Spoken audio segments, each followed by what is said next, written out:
Bakit sinabi natin the God revealed by Jesus?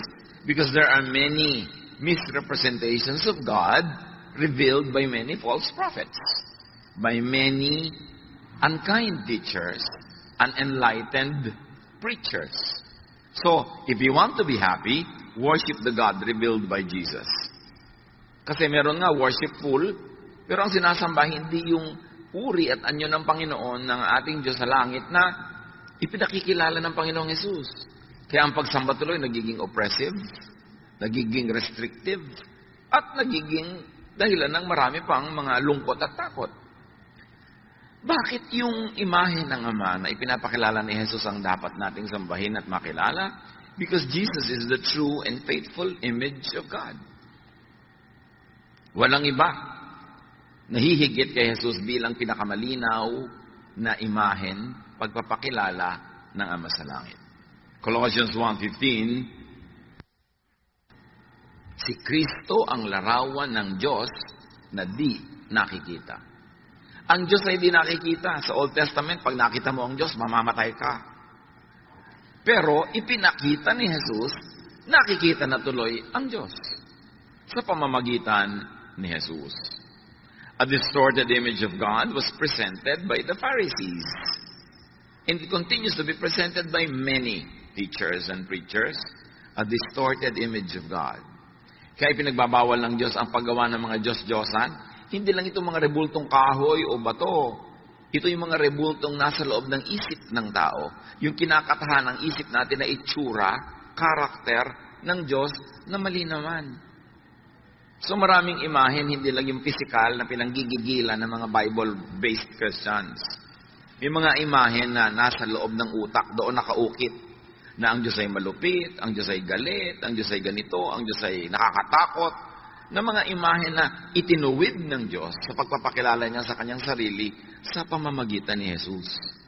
Jeremiah 5:31, doon sa mga natuturo ng mga baluktot na aral tungkol sa Diyos, pawang kasinungalingan ang pahayag ng mga propeta.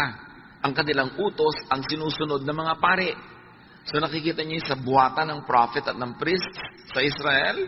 Sinasabi ni Jeremiah, kabalbalan ang itinuturo ng mga propeta, kaya kabalbalan din ang sinusunod at ipinasusunod naman ng mga pare sa mga tao. Kaya ipinadala si Jesus para ituwid ang mga kabalbalan na yan. Isaiah 29:13, sasabihin naman ni Yahweh, sa salita lamang malapit sa akin ang mga taong ito, at sa bibig lamang nila ako ay ginagalang. Subalit, inalayo nila sa akin ang kanilang puso, at ayon lamang sa utos ng tao ang kanilang paglilingkod. Si Yahweh ang nagsasabi. Yung mga religious activities sa mga tao na yan, di ko yan gusto. Kasi, imbento lang nila ang pinagmumula ng mga kautosan na yan.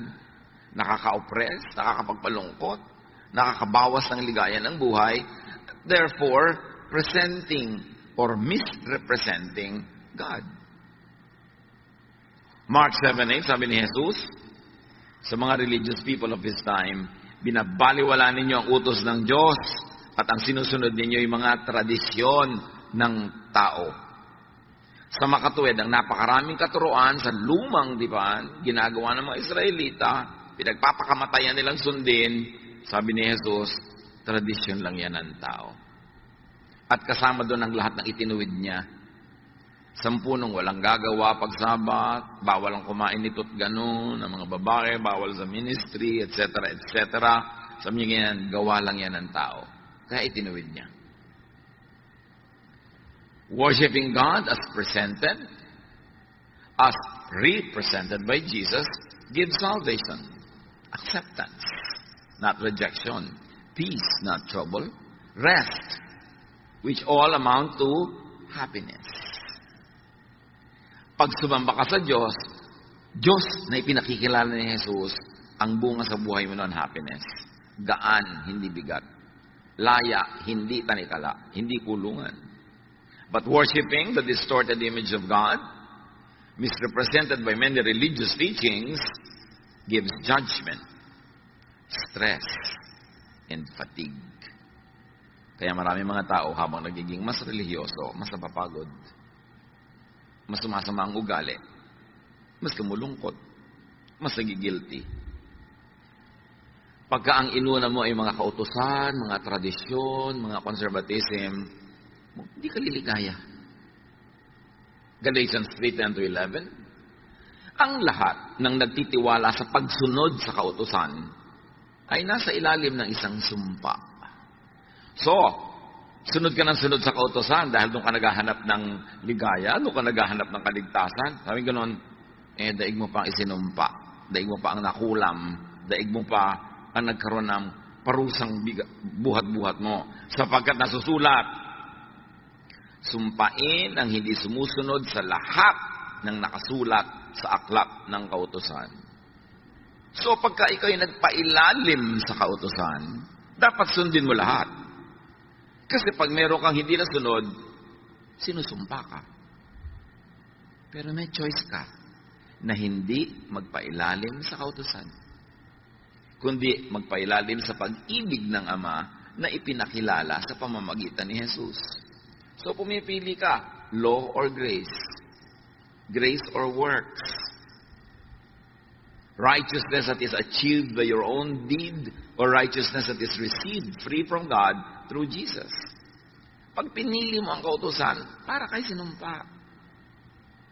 At pag nang iilalim ka ng mga tao sa kautusan, dinadala mo sila sa kautusan, isinusumpa mo sila.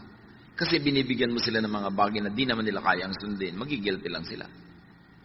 Mako-condemn lang sila.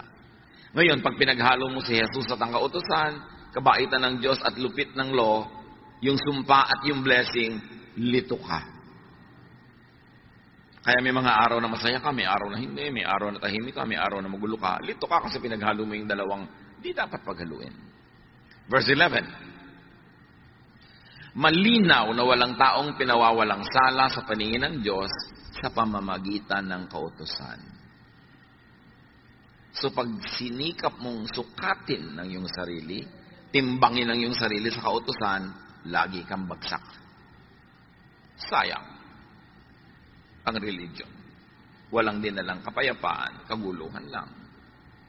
Matthew 23:2-4, sabi mismo ni Jesus, ang mga tagapagturo ng kautusan at ang mga Pariseo, ang kinikilalang tagapagpaliwanag ng kautusan ni Moses. Nagpapataw sila ng mabibigat na pasanin sa mga tao, ngunit ni daliri ay ayaw nilang igalaw upang tumulong sa pagpasan ng mga iyon. Pag sumunod ka daw sa mga Pariseo at yung mga modern versions nila today, kasi sinasabi nila, tagasunod sila, tagapagpaliwanag ng utos ni Moses, dinadaganan kanila ng ubot ng bigat na dalahin at hindi kanila tutulungan sa paghihirap mo. In fact, dadagdagan nila yun ng pag-uusig at paghuhusga tuwing kulang ka. Lagi ka namang kulang. So, lagi kang pagod. So, be happy. Worship God as represented, as presented by Jesus. Anong Diyos ba yung ipinakilala ni Jesus? Ba't siya ipinadala? Para ituwid na mali, itama ang liko, liwanagan na madilim. Ipakilala ang Ama sa tamang paraan. Napakahalagang makilala ang Ama sa pamamagitan ng anak. Because He is the image of the invisible God. So stay happy. Keep worshiping.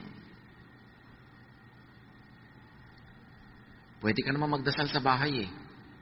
Pwede ka naman magbasa ng Biblia sa bahay. Pero bakit pa magpapagod ka? Tatawid ng ulan o alikabok, init o lamig? Because there is happiness in corporate worship. Pagka mga anak ng Diyos ay nagsasama-sama para magpuri, magpasalamat, bumababa ang luwalhati ng Diyos in a very special way. So defend and protect your worship from the thief. May magnanakaw eh. Ninanakaw yung worship. In fact, dumating ka na nga sa worship place, hindi ka pa rin maka-worship kasi nainis ka, nanakawan ka na naman. Kasi naghanap ka ng mali, nanakawan ka na naman. O nagpapaabala ka sa text and text na wala namang katuturan habang nag-worship ka, nanakawan ka nun. Kaya textan mo, hoy, magnanakaw, tumigil ka.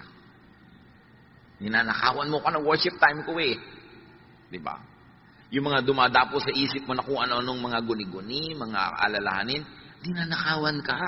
Nandiyan ka na nga, nanakawan ka pa rin. Sayang naman. Buti pa, hindi ka na dumating, pa hindi ka nagastosan ng pamasahe, oras. Yung pala, nananakawan ka rin eh. Kaya dapat ipaglaban yan. John 10:10, dumarating ang magnanakaw para lang magnakaw. Pumatay at manira. Naparito ako upang ang mga tupa ay magkaroon ng buhay na masaganang lubos. At yun ang gusto ng Panginoong Diyos, ang Ama sa Langit, na ibibigay ni Jesus sa atin, kalinawan ng isip para tayo lumigaya sa buhay. At isa doon, maunawa natin yung ligaya, ma-enjoy natin yung ligaya ng pagsamba. There is happiness in worship. Marami sa mga nade-depress, isa sa mga nangyayari sa buhay nilang unang-una, tumitigil silang mag-quiet time, manalangin, mag-devotion. Tapos tumitigil sila na mag-Bible reading, tumitigil sila mag-pray, at tumitigil silang sumali sa family, group, corporate worship. Kaya palala ng palala.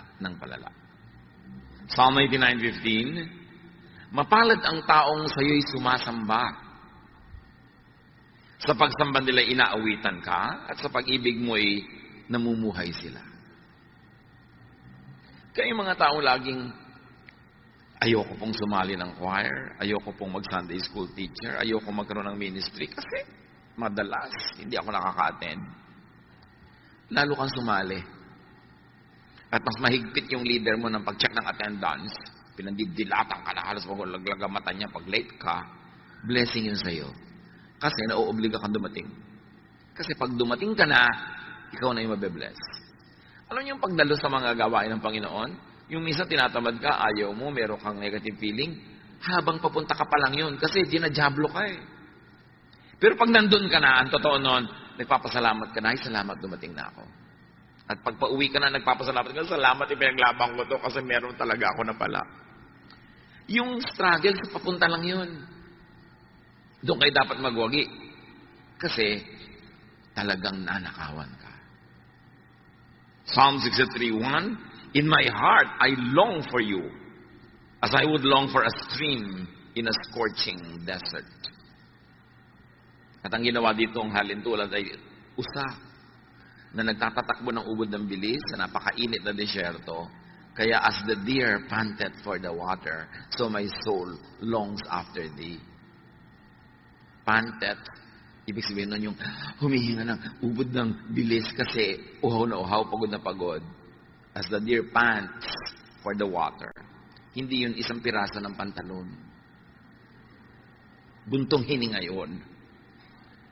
So, napaka-importante kasi sabi niya, para akong usa, uhaw na uhaw ako pag malayo ako sa iyo. Ikaw ang tubig ko, ikaw ang aking living water. So, can you imagine kung gaano uhaw yung mga taong hindi sumasamba? Pero madalas hindi nila alam na yun ang dahilan ng pagkauhaw nila. So worship lifts God up. And in the process, the worshiper is also lifted up. So bakit po ba natin itinataas ang pangalan ng Panginoon? Ganun po ba siya ka-proud? Gusto lagi tinataas, no? Pag itinataas mo siya, nahihila ka rin niya pataas. Ikaw ang nakikinabang. Pag pinupuri mo siya. Kasi pag pinupuri mo ang Panginoon, nabubuhay sa iyo yung mga pamana sa iyo ng Panginoon. Yung karakter mo na galing sa Kanya, yun ang nang umiiral, yun ang nangingibabaw, kaya aangat ka at diligaya. Pero pag pinupuri mo sa lifestyle, sa salita, sa buhay mo ay ang dyablo, yung mga karakter ng dyablo na nasa iyo rin, ang mabubuhay. Ang siyang mangingibabaw at mananaig, kaya magkakata-dyablo ang buhay mo. Kaya napakahalaga nung pinipili mo ang iniangat, ang Panginoon. In our hearts, there is a God-sized vacuum that only God can fill. Alam niyo naman yung vacuum. Pero sa puso natin, may vacuum yan. May vacuum for kotse. Pag nagka-kotse, lumigaya ka. Sige. May vacuum for love life. Pag nagka-love life, lumigaya ka. May vacuum for pera. Nagka-pera ka, lumigaya ka. Pero ang pinakamalaking vacuum sa puso ng tao ay yung para sa Diyos. At liban na lang na nandun ang Diyos, kahit mapuno lahat yung ibang vacuum kanina, nagka-kotse ka, nagka-love life ka, nagka-bahay ka, nagka-pera ka, pag wala yung Panginoon sa vacuum niya, hindi ka maligaya. Pero pag ang Panginoon nandun na sa vacuum niya, kahit yung iba wala pa, maligaya ka na rin. Dala ka na. There is a God-sized vacuum that only God can fill. And a lot of that is filled in corporate worship. Kaya ipinaglalaban natin yun eh. Pwede naman tayo mag-worship na lang kanya-kanya, sa kanya-kanya mga sulok-sulok, gilid-gilid. Why rent a big place like this and pay for electricity and water and everything? Because we need a place where we can all worship together. Because God is delighted in worship that is comprised of many people, His children. At sa worship na yun, hindi lang yung nagkakakanta ka, nagdadasal, nagkakakilala kayo, nagkakatulungan, nagmamahalan kayo. Yun pa ang dapat ma-achieve. Kaya merong corporate worship. Psalm 42 verse 2, my soul thirsts for God, for the living God. Kaya marami mga tao, depressed po ako, malungkot po ako. Ano mo, Diyos lang yan, ang kulang. Kailangan lagay mo siya at yung lahat iba susunod na. Although marami pang ibang pwedeng gawin para yung mga depression na yan ay matanggal, pero inuuna mo yung relasyon mo sa Diyos. Kaya tayo tinuturuan. Ba't ba tayo tinuturuan laging be thankful? May ibig mo sabihin, ang gulgulo na ng buhay ko, be thankful? Yes. Kasi pag inisip mo yung dapat mo ipagpasalamat at nagpasalamat ka, ang nabubuhay sa iyo yung espiritu ng pagpapasalamat, hindi yung pagrereklamo. At pag nabubuhay yung espiritu ng pagsasalamat, nagiging magnet yon para lahat ng magagandang bagay magdatingan sa buhay mo. Kaya ka tinuturuan to be thankful. Hindi ka para utuin. O hindi ka para mag-in denial na hindi naman ka masaya, pupuri ka. Hindi ka nga masaya, kaya magpuri ka at sasaya ka. Dalawa lang yan mga kapatid. Ang saya-saya mo, kaya ka nagpupuri sa Diyos. O ang lungkot-lungkot mo, kaya magpuri ka para ka sumaya.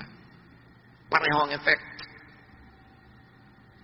So if you have enough reason to thank God, thank God. But if you have no reason, you think to thank God, all the more that you should thank God. Para bukas ang isip mo, na oo nga pala, maraming dapat ipagpasalamat. That's why you should count your blessings. Yung sumasamba, bakit ganun? Pagka hindi sumamba, parang kulang ang buhay. Kasi nakita na nila ang luwalhati ng Panginoon pag sumasamba sila. Psalm 63:2, I have seen your power and your glory in the place of worship. Or translated another way, also very correctly, grammatically, is when I worship. I see your power and your glory when I worship. And it is I, not we. Kasi personal. Pag sumasamba ka sa Panginoon, ikaw ang nakakadama. Nakikita mo, hindi ng mata, yung kaluwalhatian ng Diyos. Nakikita ng spiritual eyes mo yun. That's why you are filled up. You are uplifted. That's why worship, although it might be demeaning, but we don't want to demean it, but worship is therapy. Kailangan ng tao sumasamba. Kailangan nga, kaya pag may kumakanta, dapat wala siya, dapat tama siya sa tono. Kasi sambang-samba ka na, tapos biglang, ay, half note. Diba? Ay, wala sa tono. Ay, lumipat ng key. Diba? Ay, lumandang ng 2 octave ang singer. Paano ka mabe-bless doon na aabala ka nung kakulangan niya ng preparasyon? Kaya dapat excellent hindi dahil para tayo ma-oppress, kundi para walang bara. Kasi pag hindi excellent ang gawa ng mga naggagumagawa, may bumabara. Kaya duty mo na gandahan yan para hindi ka maging issue. Yung singer ka, kakanta ka para sa Panginoon, tapos ang suot mo para kang payaso. Naabala yung mata namin. Di ba? Iniisip namin, saan kaya siya galing na karnabal? Kaya dapat yung simple, yung hindi tumatawag ng pansin sa sarili. Kasi ikaw lang napansin namin, hindi na Diyos. Kaya nga pinag-uniform yung mga choir para magkakamuka, hindi yung pagandaan ng damit, pakintaman. Kaya, nakakaabala yung mga ganung bagay. Pati mga katabi, yung may kasama kang bata, ang likot-likot, hindi na naka-worship yung katabi mo. Nakaganon lang yan, pero gusto niya lumutakin yung mukha ng bata na yan. Ipokrita lang siya, kaya hindi niya sinasapak ang anak mo. Pero ang totoo, yung anino niya, sabi niya sa anak mo, pak, pak, pak, pak. Lahat ng tumatawa, totoo. Hindi talaga nakaka-bless yung may malikot. Tapos may katabi ka, text and text, so uy, nasa worship ako. Hindi nakaka-bless yun. Diba? So dapat blessing ka sa kapwa mo nagwa-worship. Kasi pinaglaban niyang makarating dyan, tapos ikaw ang jablita sa buhay niya. yung pagtingin niya sa'yo, nakapatong pala sa batok mo si Satanas. Para busitin siya. So, dapat blessing tayo sa isa't isa. Yung bang, talaga, may mga palakpak pa yan. Yung bang, pwede ka namang umusod-usod para yung dumadating, makaupo na agad, hindi yung 5 tao na yung natapakan niya bago siya makarating sa silya doon sa loob. Yung be a blessing. Diba? Kailan isip, paano kaya ako magiging hindi abala sa kapwa ko sumasamba? Nagko-concentrate siya, dadaan ako, mamaya na lang. Pwede ko pa namang hindi gawin yung gusto kong gawin ngayon para hindi ako makaabala sa kapwa. Because when we are at worship, God is in His holy temple. And that temple is not a building. The temple is our heart. At dapat hindi yun nagugulo. Psalm 63:3, your love means more than life to me. And I praise you. Yun, Panginoon, ang mahalaga sa akin, yung pagmamahal niyo. At pag worship ako, nagpe-pray ako, nagpapasalamat ako, lalong lumilinaw sa akin na mahal niyo nga ako. At habang lumilinaw yun, nagiging positive ang pananaw ko sa buhay, lalo namang dumadating sa akin ng mga positive things. So value God's love as life, as more than life. And you celebrate God's love at worship. And remember, ang topic natin is how to be happy. And we focus on one very powerful way to be happy. Be worshipful. Stay happy. Psalm 63, 4-5. As long as I live, I will pray to you. I will sing joyful praises and be filled with excitement like a guest at a banquet. Masaya. So, dapat iniiwan sa labas ang lahat ng mga cares, mga worries. Pupunta ka ba lang sa worship, itapon mo na yung mga nagpapaalala sa'yo, gumugulo sa'yo, para nakalagay ka sa tamang lugar. Put yourself in a path of blessing. At hindi lang, sasama-sama tayo, may individual and personal worship pa. Psalm 63:6, I think about you before I go to sleep. And my thoughts turn to you during the night. Sabi mo, siguro, wala pang Netflix nun. Kaya niya nagagawa yan. Kaya may Netflix, kaya wala. Kaya may YouTube, kaya wala. Dapat i-reserve niyo sa Panginoon ang last 30 minutes of your waking hours. Kung matutulog ka ng 9:30, dapat 9 o'clock, wala nang ibang bagay. Sa Panginoon ka na nakikipag-usap, nakikipag-niig. Huwag mong punuin ang lahat ng oras mo ng lahat ng pagod, panood, isip, text, computer, kasi walang natitira sa Diyos. Sabi niya, I think about you before I go to sleep. Can you imagine that? Kung ganong lalim at sarap ng tulog ang mangyayaring bunga niyan, my thoughts turn to you during the night. So think of God before going to sleep, and think of God in your sleep. Kasi ang natutulog lang naman katawan, yung isip gising pa, nananaginip pa nga yun, di ba? Kung ano pa pinag-iisip ng isip. At kung kayo merong problemang hindi nyo alam ang solusyon, may tanong na hindi nyo alam ang sagot, may pasya kayo na hindi nyo mapagpasyahan, bago kayo matulog, sabi nyo, Lord, ibigay nyo po sa akin habang tulog ako para pagising ko nandun na. It works. But you have to think of God before you go to sleep. You have to dedicate your sleep to God. Psalm 63, 7-8. You have helped me, and I sing happy songs in the shadow of your wings. I stay close to you, and your powerful arm supports me. Deep happiness, joy is indwelling in the house of the Lord. And that house is not always a physical house. Most importantly, it is your mind.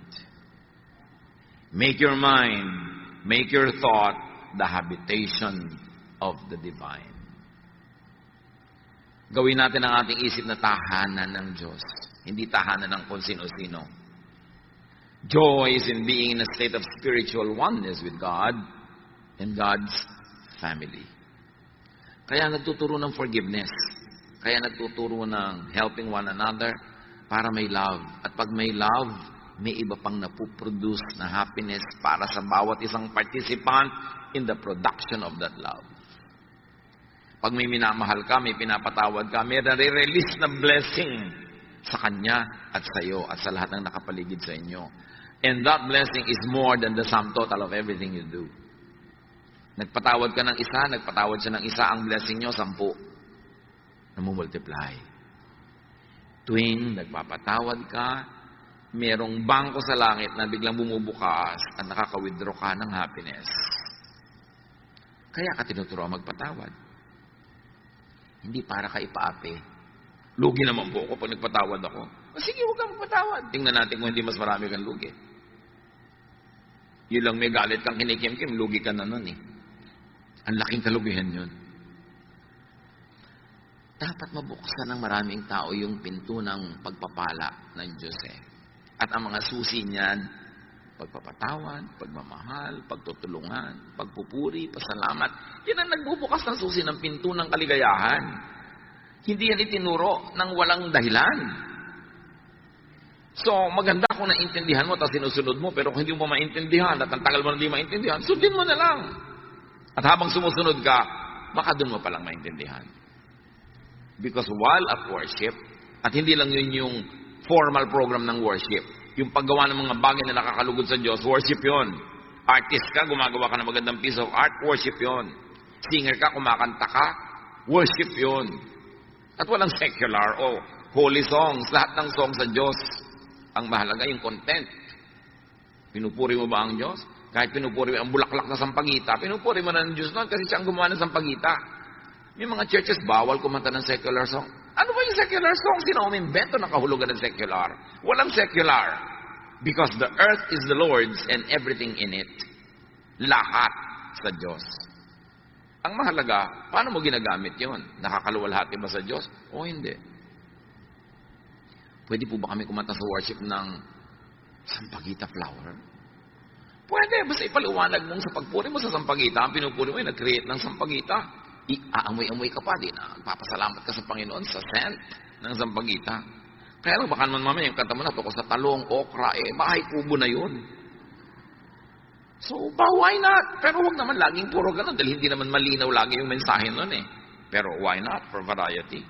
Basta God glorifying. Napakahalaga na makita mo na you can worship God through anything and everything you do. Kung ikaw ay nanay, wala kayong kabudget-budget, ang ulam nyo lang kamatis at saka tuyo. Basta mo nalang ibinatukal doon sa kapraso mong plastic na plato yung kamatis at tuyo. Pwede mo nang arrange na maganda, hiniwa-hiwa mo yung kamatis, korting smiley pa. Worship yun. You're worshiping God by glorifying Him na kahit kamatis at tuyo yun. Ang ganda ng presentation because God is God of beauty. And then liligaya ka pag ganun. Psalm 23:6. Surely your goodness and love will follow me all the days of my life, and I will dwell in the house of the Lord forever. Again, it's not a physical house. Pag yung goodness mo, yung love mo, nakikita sa buhay ko at ginagawa ko araw-araw, daig ko pa ang nasa templo araw-araw. Because my life and my lifestyle becomes your temple. Therefore, with anything and everything I do, I worship. I celebrate life. I live thankfully and gratefully.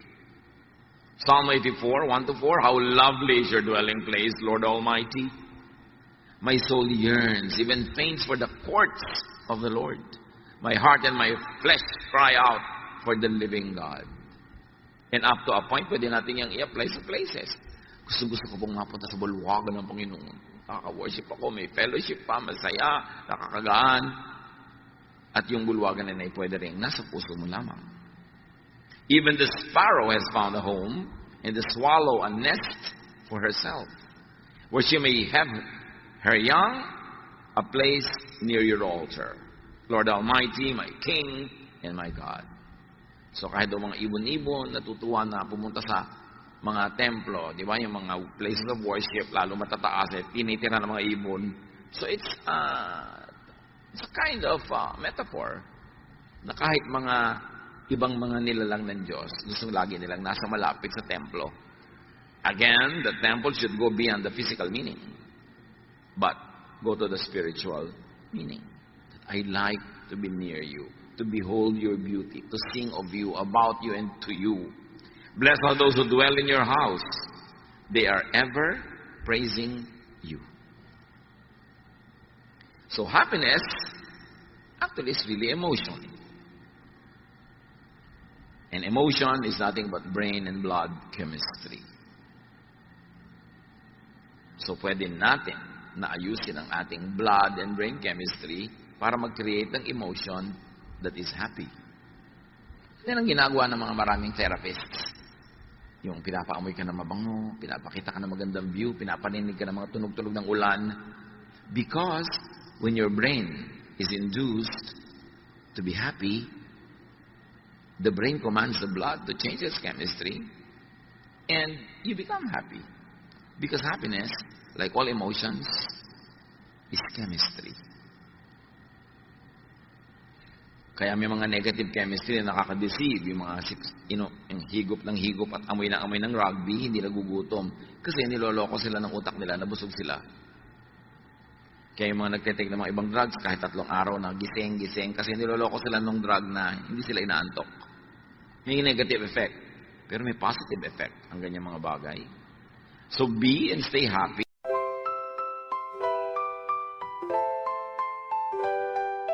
Lakefront breeze whispers your name. City lights dancing in neon flame. Heartbeats quick in a sweet refrain. Your laugh cuts through the summer rain. Electric dreams in your eyes so bright. Bassist grooves with all his might. Holding hands beneath the Willis Towers light. This windy city feels just right.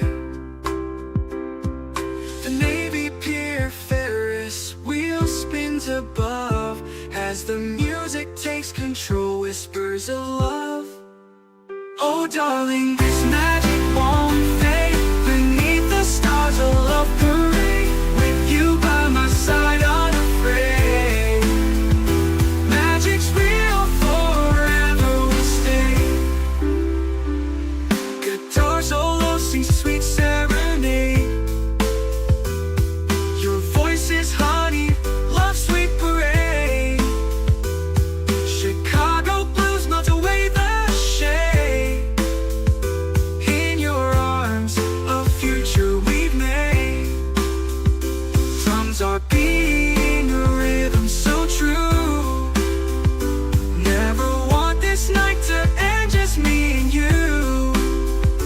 80s synth keeps the feeling new. Chicago magic forever will pursue. Oh darling, this magic won't fade. Beneath the stars a love parade. With you by my side unafraid. Magic's real, forever will stay. The Dago night, a memory to hold. A love story forever told. In this magical city, our hearts unfold. Chicago night forever will hold.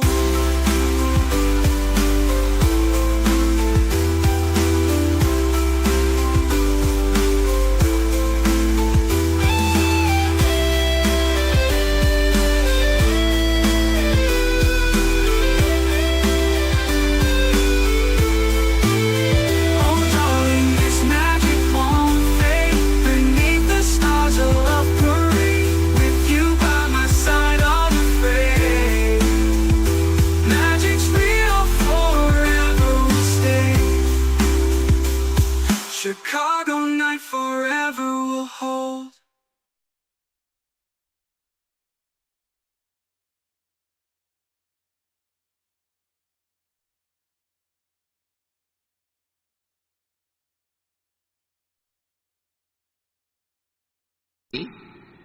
Think thoughts that make you happy. When you think happy, your brain is happy, your brain commands your blood and your whole body to be happy.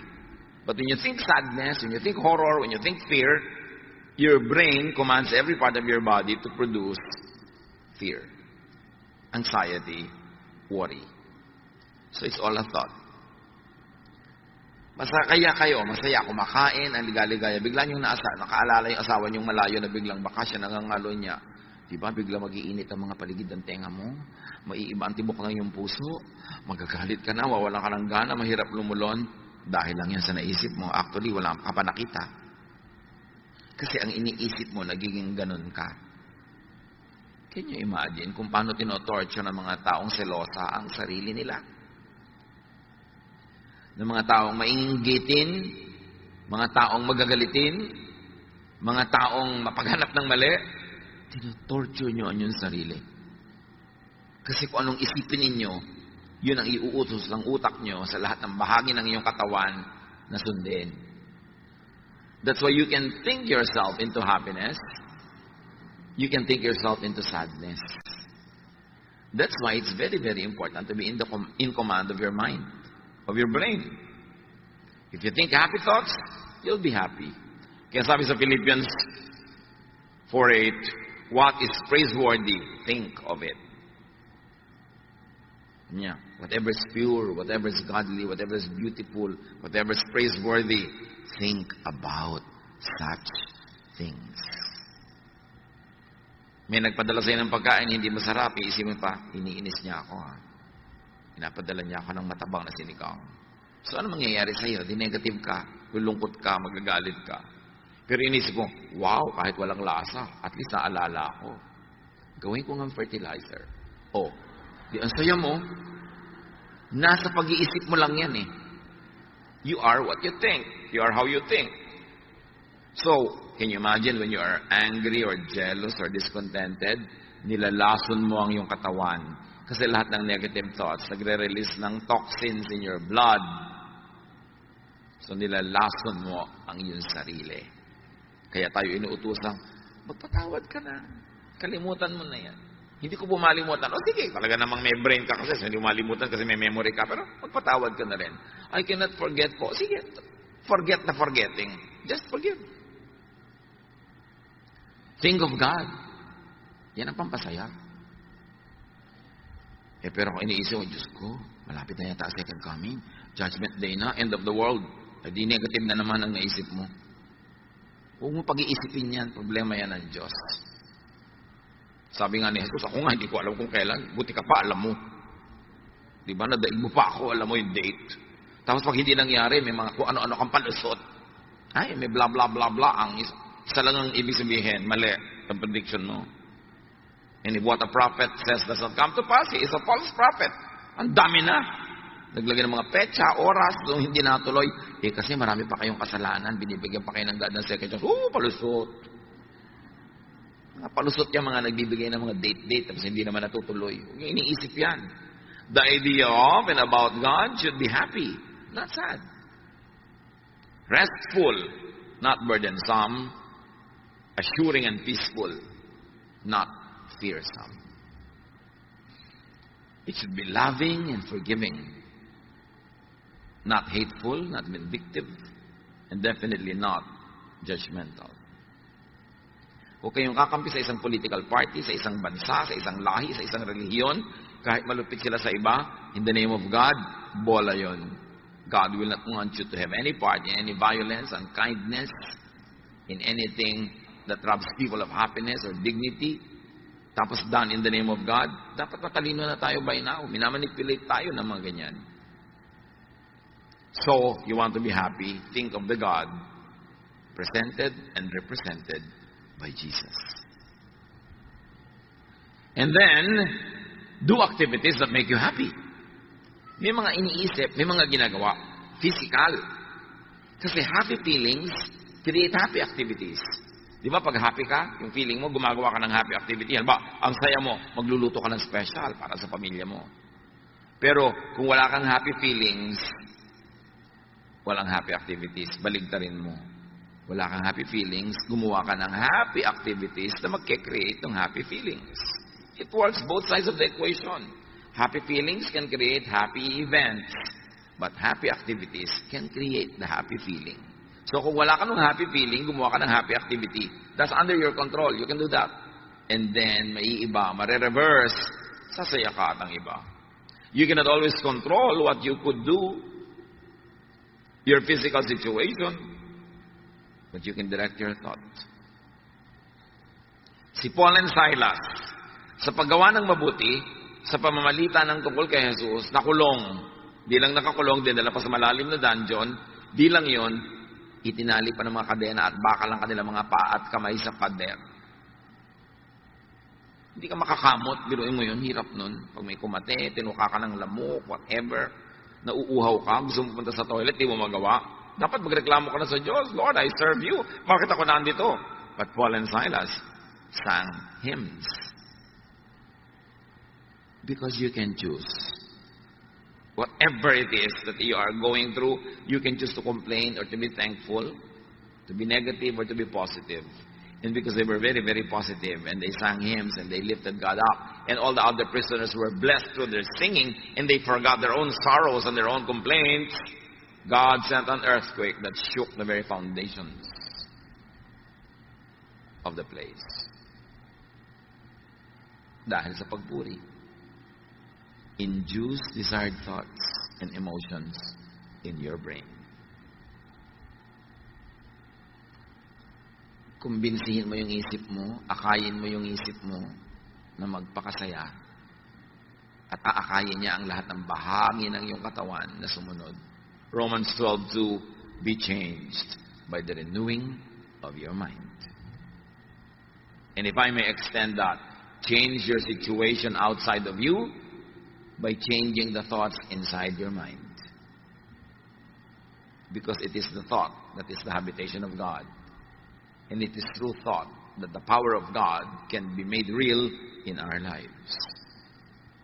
Yan ang dapat natin i-develop, yung mas transcendental, yung mas invisible aspect of the faith, which is really mental discipline.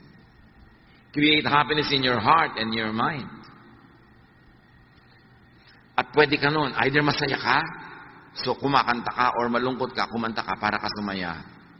Pero huwag naman ang kakantahin mo yung tuwing lulubog ang araw. May umabot pa sa inyo sa kanta na yan. Nakakalungkot na mga kanta, nalulungkot ka na nga. Dapat ibahin mo, baliktarin mo. So let and make sensations of sound. Alam niyo, lahat ng buhay may tunog. Yung tinetest ka dito ng takbo ng ugat sa iyong leeg, pag pinakinggan mo yung machine, gumaganyan-ganyan, yung pala hindi mo nadidinig, pero through a machine, dinig. Because lahat ng life may sound. Kaya, punuin mo ng sound ang buhay mo, music. Para ka sumaya. Or sight. Tulad nun, pag nakikita na yung temple, lumiligaya sila, or whatever the equivalent is in your life. Make sensations of smell and scent. Bakit sa Bible, ang dami-daming, you anoint my head with oil, my cup overflows. Surely goodness and love will follow me all the days of my life. The anointing of the oils in the Old Testament, in many ancient traditions, are healing ang effect. Soothing to the emotion, comforting to the body. At yung mga oils na yun, hindi yung mga katulad ng oil na malalagkit, yung mga malalagkit na galing sa petroleum products, 3 araw na nasa balat mo pa, hindi yun ang oil na pinag-uusapan, yung mga pure. Dahil talagang laging healing yan. Sabi niya, anoint the sick with oil and they get well. So may healing powers talaga. Yung amoy, yung flavor, at yung dating sa yung balat. So, smell. Aromatic things. Taste. Good food, good drink, good fellowship. Touch. That's why the laying on of hands are supposed to heal. Because touch heals. May mga kamayan, may mga hug-hug. Kasi nakaka-heal yun. And all of this lead to produce happiness. Happiness thoughts, happiness chemistry. So maraming paraan para sumaya. Iniisip mo, o gumagawa ka ng activities na nagpapasaya, o isinasubject mo ang sarili mo sa senses through which happiness, joy, pleasure can pass. Si Elisha sa 1 Kings 19, this wonderful, powerful prophet of God wanted to die. Pero nabaligtad yun, matapos makakain, makatulog, at makipag-fellowship with an angel. Do the same.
Ang dami-dami ko natatanggap ng mga tanong sa Facebook at kung saan-saan, nade-depress po ako, nalulungkot po ako, bla bla bla. Ano pong pwede kong gawin? Well, change your body chemistry. Uminom ka ng masarap, kumain ka ng masarap, patulog ka, kung pagod ka, kung sobrang tulog na, gumising ka. Get out of your bed and be active. Fellowship with people, do something enjoyable. Pag hindi naman nilayasan kanyang lungkot na yan eh. Di ba? Resist the devil and he will flee from you. You don't have to fight the devil. You just have to resist. So may spirit of sadness, resist it. How do you resist it? Not by entertaining it. Nalulungkot ka na nga, magkukulong ka pa sa kwarto, di nasolo ka ng diablo. Nalulungkot ka na nga, ayaw mo pang kumain, nade-depress ka na, ayaw mo pang gumalaw, lalo kang malulungkot. Dapat baguhin mo ang situation mo. Now in life, you can be the recipient of happiness, meaning you're naturally happy because there are things that make you happy. Or if you are not a naturally happy person, then be the producer of happiness. Umimbento ka ng kaligayahan. At through lahat ng pinag-usapan natin mula kanina pa, na kung gusto nyo, uulitin ko lahat. Pero hindi naman, natatandaan nyo naman eh. Diba? Make yourself happy. Think of God. Change your thoughts. Use physical things to make you happy. Senses, smell, sight. Create and produce happiness with directed thought. If you don't direct your thoughts, the devil will. That's why you have to control your thoughts. Direct your thoughts. Create and produce happiness with activity. Kaya malaking therapy yung may ministry, lalo kung committed ka talaga, kahit na tinatamad ka, medyo mabigat ang pakiramdam mo, dadating ka pa rin, ang ending sumaya ka. Na iba ang takbo ng iyong buhay. Create happiness with sensations, with aroma, with taste. Anoint with oils. Very important yun. Makikita mo yung ministry ng mga ganong bagay. 1 Corinthians 9:27.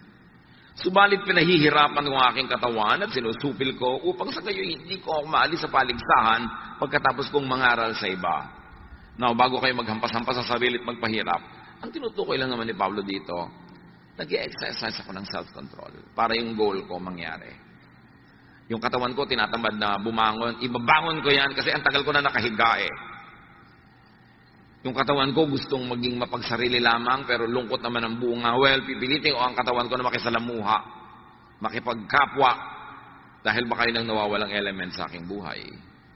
Philippians 4:13, ang lahat ng ito ay magagawa ko dahil sa lakas na kaloob sa akin ni Kristo.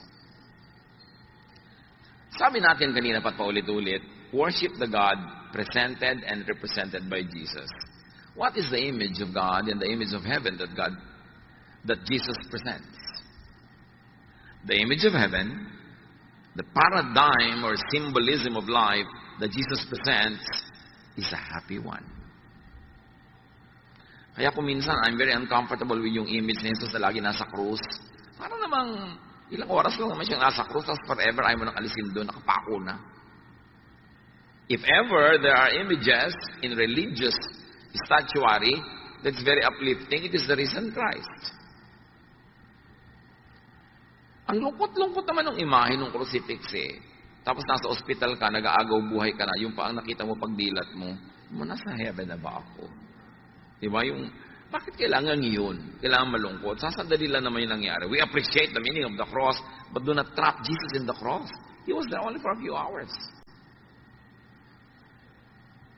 Ang image na ipinapakita sa atin ni Jesus tungkol sa kalangitan, sa paghahari ng Diyos, ay makikita sa kanyang hilig magpakain.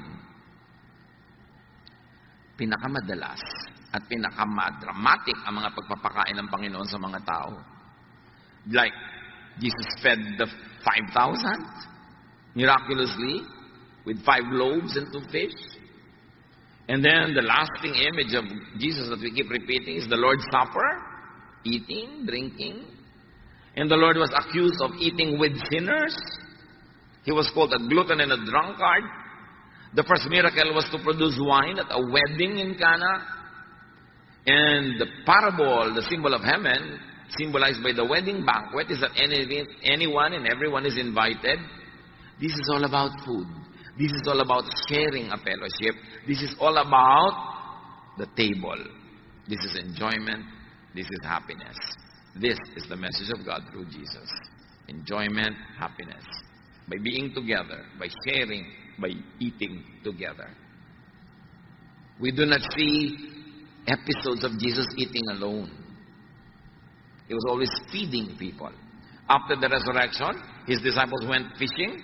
Pagbalik nila sa shore, nagbabarbecue na si Jesus. May mga sinugba na ng mga fish. Nagpapakain siya. Tapos sabi pa niya, the risen Christ enters a room through the wall and says, may makakain ba dito? You know why eating lagi? Because when people eat, they sit together. And when they sit together, they chat, they laugh, they share life, they share problems. Somebody has a problem, somebody offers a solution. It's a fellowship. This is the heaven that Jesus presents. That's why the examples of heaven is always a banquet. You lead me to your banqueting table. Your banner over me is love. Laging ganun. Lagi siya nagpapakain. And in the Gospels, in case you haven't noticed yet, Jesus prefers eating more than fasting. Kaya siya sabihan, sabi ng mga religious people, bakit ang amo nyo hindi kayo nagpa-fast? Hindi katulad ni John. At para na lang walang maraming usapan, sabi ni Jesus, nandito pa ako, so feasting muna, walang fasting. Pero wala naman siya inutos sa kanyang mga disciples na mag-fast kayo lagi. Tapos sasali ka sa mga simbahan na lagi nagpa-fast, mukha ka tuloy bungo. Ibig mo sabihin, nilikha ng Diyos siya sikmura mo para gutumin. Paminsan-minsan, may fasting. It could be healthy. It could be helpful. But it was never glorified by Jesus. In case you forgot that Jesus is the model, He is the image of the invisible God, and His image of heaven is the banqueting table. In fact, napatunayan na ng science sa mga sobrang nagda-diet, nade-depress.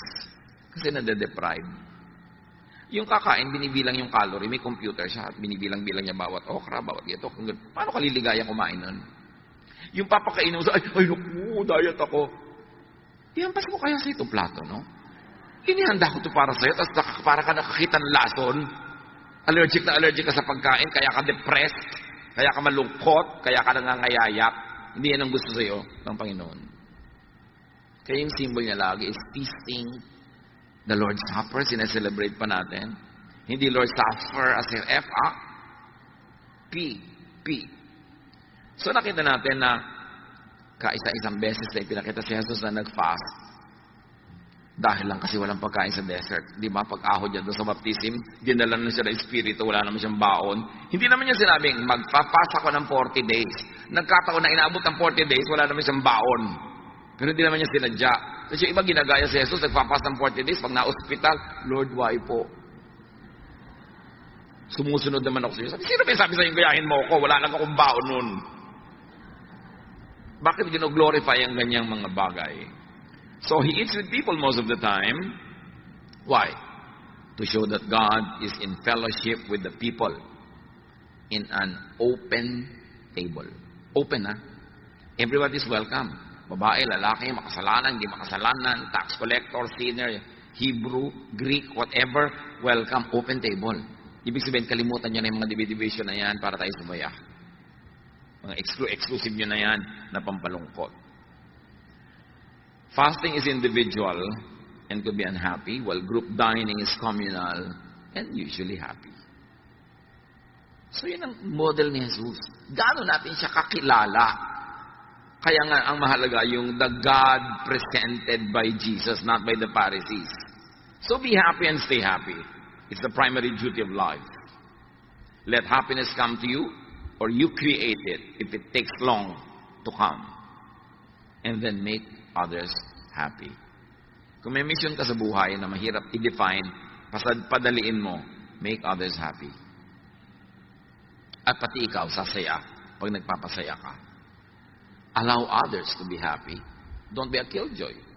Let others be happy. Because you keep happiness when you give it away.